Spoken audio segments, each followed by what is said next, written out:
Bonsoir à tous et bienvenue dans ce journal. Voici les titres. Exaspérés, les voisins du stand de tir de Dimbéa, ils réclament son déménagement depuis 15 ans.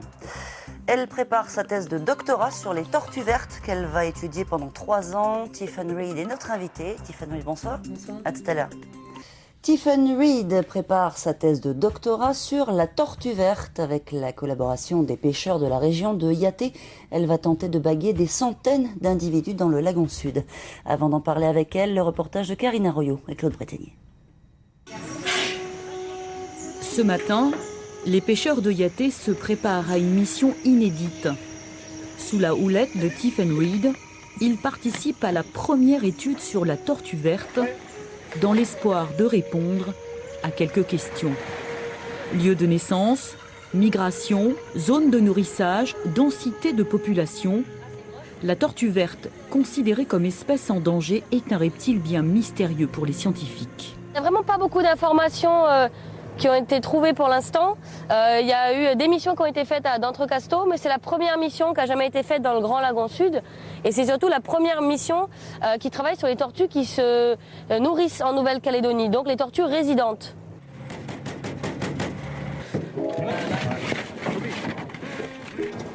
Bon, NC001. C'est la première, les gars. L'opération bagage va pouvoir commencer. Et on serre. Identification, mesures seront associées à un prélèvement ADN indolore. Objectif, lever le voile sur leurs origines géographiques. Ces prélèvements ils vont être envoyés en Australie pour être analysés. Donc, il va y avoir 2 analyses faites dessus. Il va y avoir une analyse génétique. Donc, il va pouvoir nous dire où est-ce que ces tortues sont nées. Et après, il y a une deuxième analyse qui va être faite et qui est une analyse d'isotopes stables. Les tortues, quand elles sont nées, elles font un voyage entre 5 et 10 ans avant de venir sur leur lieu de nourrissage. Donc le Grand Lagon Sud, c'est pour la plupart des tortues, c'est un lieu de nourrissage. Donc quand elles viennent ici, elles se sont nourries sur la route, mais on ne sait pas exactement où elles se sont nourries. Donc en faisant une étude sur les isotopes stables, ça va permettre de savoir qu'est-ce qu'elles ont mangé sur la route. Est-ce que c'est la première fois que vous pêchez des tortues pour les relâcher? Non. Eh oui.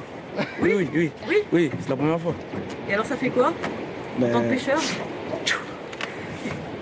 Des gaspillages. C'est des gaspillages.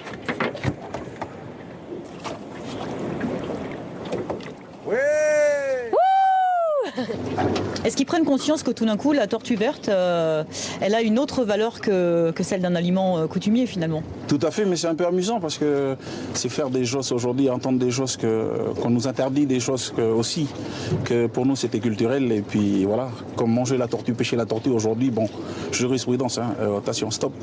Chaque année, pendant 3 ans, cette population de tortues vertes sera suivie par cette équipe, en espérant que l'étude lève le voile sur cette espèce déjà considérée comme en danger. Alors Tiffany Reed, on a vu les magnifiques carapaces de ces tortues. Est-ce que c'est aussi une des raisons pour lesquelles elles ont pu être chassées il y a quelques années? Alors, non, pas vraiment. La tortue verte, elle a plus été chassée par rapport à sa graisse et à sa chair. C'était plutôt les tortues bonzekai qui étaient prises pour leur carapace.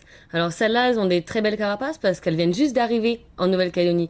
Donc, comme je disais tout à l'heure, ce sont des tortues qui ont fait un périple de 5 à 10 ans, qui étaient dans les eaux profondes, océaniques. Et là, elles viennent juste d'arriver sur nos côtes. Donc, elles ont encore une carapace sans algues. Mais ça va commencer, au fur et à mesure, elles vont grandir. Et là, elles vont commencer à avoir des algues dessus. Alors, pourquoi avoir choisi les tortues vertes et pas une autre espèce? Alors en fait, les tortues vertes, c'est une espèce emblématique en Nouvelle-Calédonie et on n'a pas beaucoup d'informations. Il y a eu des études qui ont été faites sur les tortues grosses têtes et en fait, il n'y avait pas beaucoup d'informations sur les tortues vertes alors qu'on les croise souvent dans le lagon. C'est vrai qu'elles sont nombreuses, alors pourquoi sont-elles sur la liste des espèces menacées? On en voit beaucoup en Calédonie. Alors voilà, on en voit beaucoup en Nouvelle-Calédonie, mais on a perdu 90% de la population du Pacifique Sud dans les 20 dernières années.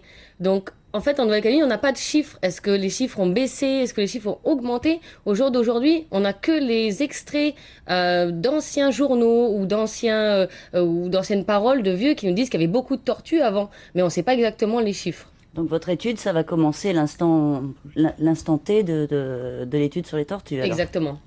Vous avez pris des précautions, je présume, pour stresser les animaux le moins possible.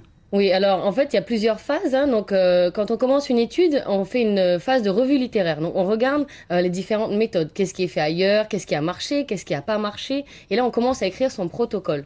Les protocoles est ensuite passé devant un comité d'éthique. Alors là, ce sont des chercheurs sur les tortues et des chercheurs qui n'ont rien à voir sur les tortues qui se regroupent. Donc ça, c'est à l'université. Et ça, on précise, toutes les manipulations que vous leur avez fait subir, quelque part, elles sont parfaitement indolores, même le bagage. Ah oui, en fait, le bagage, c'est un petit piercing. Donc personne n'est jamais mort de se faire percer une oreille. Donc là, c'est pareil pour les tortues. On leur fait à un endroit spécifique. C'est une certaine technique. On fait vraiment ce qu'on peut pour pas faire de mal aux animaux, hein. Et les pêcheurs, ils ont eu une formation particulière? Alors là, les pêcheurs, donc il n'y a pas que les gens de Yaté, hein. L'étude se fait dans tout le Grand Lagon Sud. Donc il y a les gens de Goro, les gens de Yaté, les gens de l'île des Pins. Va y avoir d'autres endroits qui vont être où on va aller chercher des tortues. Donc tous ces gens, en général, viennent de tribus et de clans de la mer. Donc, c'est des gens qui ont soit pêché la tortue avant, soit ils continuent à pêcher la tortue pour les pêches coutumières. Donc, ils ont une formation eux-mêmes de départ, hein, qui commence quand ils sont jeunes pour apprendre à pêcher la tortue. Par contre, nous, on les forme au niveau du bagage, on les forme au niveau des mesures de carapace et ce genre de choses. Alors, dernière question. Cette étude sur 3 ans va coûter 11 millions CFP. Qui va financer? Alors en fait, 11 millions déjà ça semble un gros chiffre, hein. Alors on va revenir là-dessus. Sur 3 ans, hein. Voilà, sur 3 ans. Donc il y a un financement de la province sud, il y a un financement de Valais et du CCCE, donc le Conseil coutumier consultatif environnemental. Une bague, par exemple, ça coûte combien? Une balise, ça coûte combien? Voilà, donc une bague, on en arrive à peu près 1000 francs pour poser des bagues en titane sur les animaux, dans ce qu'on a vu. Mais ce qui est vraiment cher, ce sont les analyses génétiques et les balises satellites. C'est-à-dire que ça, on n'a pas encore commencé, on est en train de commander les balises. Mais une balise, c'est 400 000 francs. Et ça permet d'être posé sur un animal et de suivre son trajet pendant 6 mois à 1 an. Et là, vraiment, c'est pas les mêmes budgets.